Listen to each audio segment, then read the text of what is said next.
Hey guys, and welcome back to another YouTube video. In this video I'll be going through and starting off the round 14 reviews, in which the first one is Brisbane Lions and their win over St Kilda, which was a 20-point win in the end. It almost got to a point where it was a shootout. I bring up my tips again. I did predict Brisbane by 23, so I was 3 points off there, and my tips were actually pretty good this round. I'm currently 3 or 4. I did tip the wrong tip in the first game of the round. Second game of the round, in tipping Freo over Western Bulldogs, which is common knowledge, I think, at this point, that I get Western Bulldogs wrong every single week. But yeah, 3 or 4 going into the Sunday games, which North Melbourne versus Collingwood should be a pretty easy one. And then GWS, Port Adelaide, who knows out of that game, that's a 50-50 toss-up. But anyway, before we jump into this video, remember to like and subscribe, turn the notification bell on so you know when I upload, and let's get into this recap. So, using fan footy, if I just quickly go over here, Hugh McCluggett starred with a 1-3-2. 21 disposals, 21 kicked, 5 handballs, 11 marks, 3 tackles. He was pretty amazing throughout the game. I just want to bring up his quarter-by-quarter stats. But yeah, he was pretty consistent, and just in the end was the best scorer on the ground out there. And then you have Joe Danaher, who chipped in very, very late. I'm pretty sure Hugh McCluggett had a 40, 55, 16, 21 splits. But Joe Danaher, I'm pretty sure, had 53 in the last quarter for Danaher, including a goal, 9 touches, 7 marks. And it also included a 28-point third quarter, so that ended up being, 81 second half for his 1-3-1, so he was pretty big. Dane Zorko as well, 1-2-5, 1-4-1 splits. He's going to go, I don't know if he's going to go down in cash at all. Let me just check this. Zorko, here we look, 148 break even, so 125. What did they have predicted? A 104. So yeah, he'll go down 15 or so K. That's fine. Ryan Lester, 109, doesn't really matter. Darcy Wilmot, another interesting one, considering if Dane Zorko does hang it up, which is probably unrealistic. You can sort of expect something, maybe Wilmot to do something like this, but I think this is more the realm of a Kitty Coleman next year, that he can do that. Jared Berry, 96, he was amazing even in a tagging role, 24 touches for him. He tagged basically Steele out of the game, as Steele got a 74-83 split. So I'm pretty happy that I did trade Steele in fantasy. Supercoach-wise, a little bit of a dumb hold, to be honest with you. Should have just flipped him to someone, but the only guy that was really there, I'm pretty sure at that was worthwhile, would have been maybe as Whitfield or something. There wasn't really anything valuable unless I had gone down to Tristan Cherry, but we've seen what the damage that Grundy did in that Adelaide game, so I'm glad that I didn't go Tristan Cherry just yet. Wilmot, Berry, Dunkley had a really poor game as well. Well, I say poor. He had 23, 5 and 5. That's all right, but it was just the -8 from free kicks that really did start to damage him, and he didn't really get up there in disposals up towards that sort of 30 or so that can be really damaging. Jasper Fletcher, so Eric Hipwood as well, 2 goals, 2, 86. Jasper Fletcher, 83. I think that's the one that BT was getting confused with Ashcroft, I think, but I couldn't really tell. He ended up with a lot of non-disposal points, 9 marks, 4 tackles. That is 43 points in non-disposals, so that's over half his score in non-disposals. Jack Payne, 67, Kai Lohmann, 58. Kai Lohmann, I do like his Supercoach, fancy Supercoach splits. It always seems like he's a 1.4 multiplier or so. Bruce Revel, 57, Starcevic, 56, McInerney, 56, Archie, 56, Rayner, Morris, Lockie Neal, a 50 and a 70, so he really did get held by Windhager, but it really didn't matter in the end. I know that Lockie Neal did give away quite a few free kicks, 4 free kicks against 3-4. Didn't really help him out as well on the fantasy output, as that would be a -9 pointer. But yeah, he'll be back to his best, honestly, next week. It didn't really stop Brisbane Lions from doing anything, and all it did was basically just let Hugh McCluggett run a muck around these on the Saints.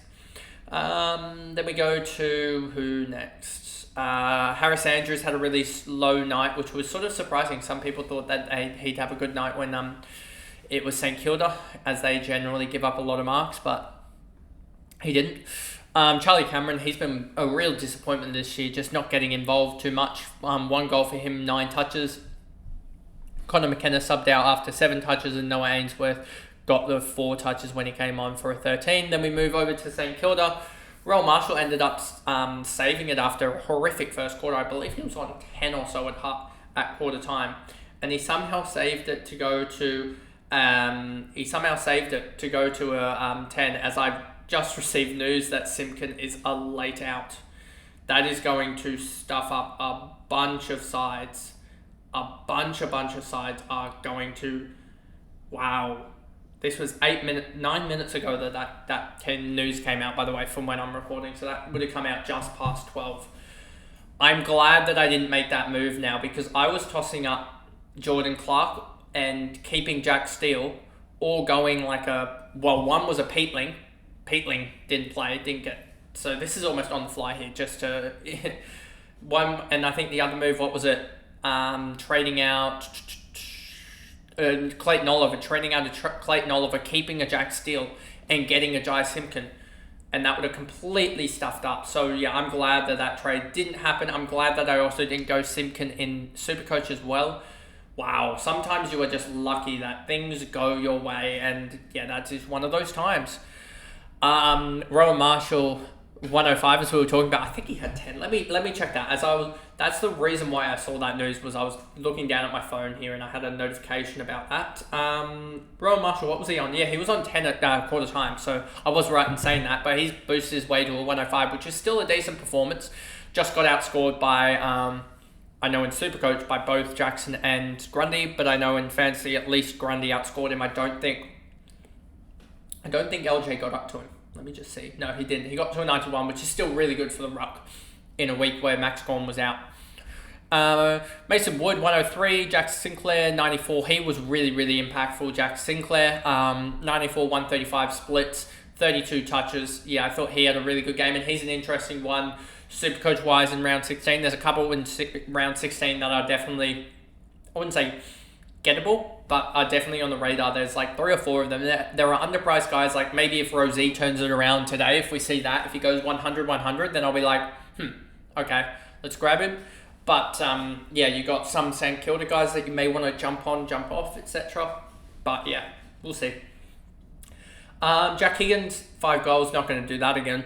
Hunter Clark, 74. I thought he was all right. Didn't really see him too much, but he did get the 5 clearances, I believe. Ari Showmaker, 74, 83 split, the same as Jack Steele. So yeah, happy about him on debut. He looked really, really good. And if it wasn't for his something about his, I think, attitude or something, I think, or something around that, he probably would have gone top 25 or so in the draft. He was that highly rated. He just kept on falling, and it was almost like a snowball effect. So St Kilda at pick 62, I think Showmaker is a really good steal at that pick. Dustin Wilson, 71-70. So I did trade out a 70 in Supercoach, but I'm happy about that because I got Ari Showmaker's 83, and Wilson is just going to go down in price. Especially because I think this next week as well still has his that 15 or that 30 odd still in his price system. Wilkie, Henry, King, Hill, Bonner, Paddy Dow, Butler, all these guys literally don't matter. I can just skip over every single one of them.